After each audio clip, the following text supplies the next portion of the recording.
आप हैं बिहार संवाददाता के साथ और मैं हूं मनोज चतुर्वेदी। राजनीति भी कितनी गंदी चीज होती है साहब। जी हां, आज यदि हम इस पार्टी में शामिल हैं और कल दूसरे पार्टी में चले जाते हैं तो हमें चोर से लेकर लफुआ से लेकर सब कुछ बना दिया जाता है। ये राजनीति का एक बहुत बड़ा जो है खेल है।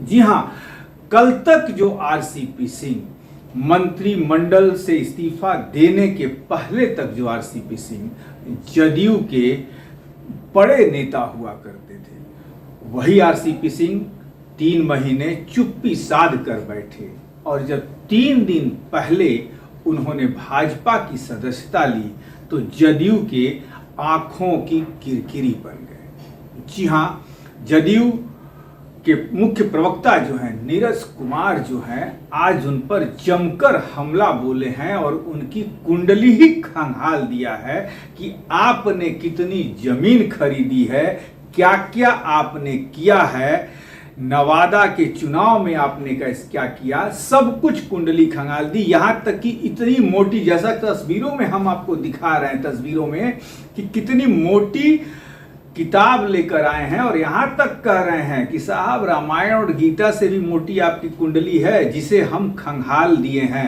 और निश्चित तौर पर अब आपको उस लाल घर में जाने की जल्दबाजी हम दिखा देंगे कि जल्दबाजी लाल घर जाने की क्या होती है।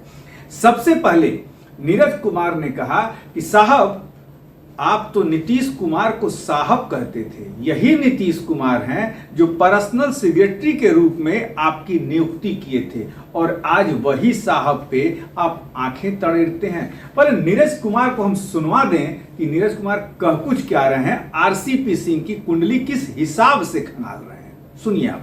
किस पर सवाल उठा रहे हैं? जो व्यक्ति अपनी संपत्ति का एक एक पैसे का हिसाब सार्वजनिक वेबसाइट पर देता है, लेकिन आप तो छिपा हुआ रुस्तम निकले कि नालंदा की धरती पर पैदा लेकर कलंक की गाथा लिख दिया। यह देखिए, गृह प्रखंड है अस्थामा, जरा इनका संपत्ति का विवरण देखिए कितना मोटा है। ये रामायण जो है उससे भी लगता है ज्यादा कड़ा है, उससे भी कड़ा है। महाभारत, भगवत गीता, इस सब से देखिए कितना है, देख लीजिए इसका दस्तावेज, इनका एक प्रखंड की उपलब्धि है यह। चलिए अब इस्लामपुर, हम विधानसभा का सीट हार गए लेकिन आप गुनाहगार थे, वहां जमीन आपके परिजन खरीद रहे थे, उसमें भी कितना फर्जीवाड़ा है बताने की जरूरत नहीं है। देख लीजिए सब रखे हुए हैं। जैसे आप माननीय मुख्यमंत्री नीतीश कुमार जी को साहब कहते थे, 1-2 ऑडियो वीडियो आपका है, 1-2 बार। अरे आपका अपॉइंटमेंट किया है ना प्राइवेट सेक्रेटरी में, आप भूल जाते हैं। तो बाबा रामदेव का मेधावटी खाइए, खाना पड़ेगा। दर्जनों सैकड़ों ऐसे प्रमाण है कि आप साहब कह रहे हैं माननीय मुख्यमंत्री जी को। यही कहना आपका स्वाभाविक था, चूंकि आपका नियुक्ति उन्होंने किया प्राइवेट सेक्रेटरी के रूप में। तब प्राइवेट सेक्रेटरी के रूप में नियुक्त हुए, तब माननीय मुख्यमंत्री नीतीश कुमार जी तो 74 के आंदोलन में जेल गए थे। आप सामाजिक रूपांतरण की लड़ाई में जेल गए। हाँ, आप जेल जाएंगे। अगर आपके भ्रष्टाचार की कलई खुली है तो जेल खाने तक भी आप पहुंचिएगा, आपको कोई बचाने वाला नहीं मिलेगा। और साथ ही साथ इतना डर गए आप माननीय नीतीश कुमार जी के साथ रहते हुए भी, सीबीआई, ईडी, आईटी के डर से कि चलो अब वहां गृह प्रवेश कर लें तो संपत्ति मेरा बच जाएगा। अरे कहां बचिएगा? जनता दल के कार्यकर्ता हैं, जिन कार्यकर्ताओं की आपने हकमारी की है वो आपके पीछे लगे हुए हैं।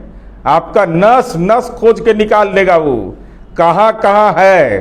अब बन गए धोखा से एक बार मंत्री, तो लग रहा है कि यूनाइटेड नेशन के ही चेयरमैन हो गए थे, संयुक्त राष्ट्र संघ के। अरे तो राजनीति में अकाल मृत्यु आपका हो गया। बताइए, भारतीय जनता पार्टी में आपका गृह प्रवेश होता है और आप तीसरे दर्जे की नागरिकता जिसको पार्टी में है, मोदी साहब के कैबिनेट में भाग लेने वाला व्यक्ति को नड्डा साहब भी नहीं ज्वाइन करा, धर्मेंद्र प्रधान ज्वाइन करा। बताइए तो इतना बुरा। तो आपने सुना, जदयू के मुख्य प्रवक्ता नीरज कुमार आरसीपी सिंह की पूरी पोथी पतरी लेकर बैठे थे प्रेस कॉन्फ्रेंस में, और पोथी पतरी भी इतनी मोटी कि वास्तव में जो उन्होंने कहा कि रामायण और महाभारत से मोटी है, तो वास्तव में जैसा वो दिखा रहे हैं तस्वीरों में, वास्तव में रामायण और महाभारत से जो है वो मोटी किताब वो दिखा रहे थे कि इसमें ही पूरी जन्म कुंडली जो है आरसीपी सिंह की है। अब देखना ये, क्योंकि भीतर के पन्ने उन्होंने नहीं दिखाए, किताब को ही सिर्फ दिखाया।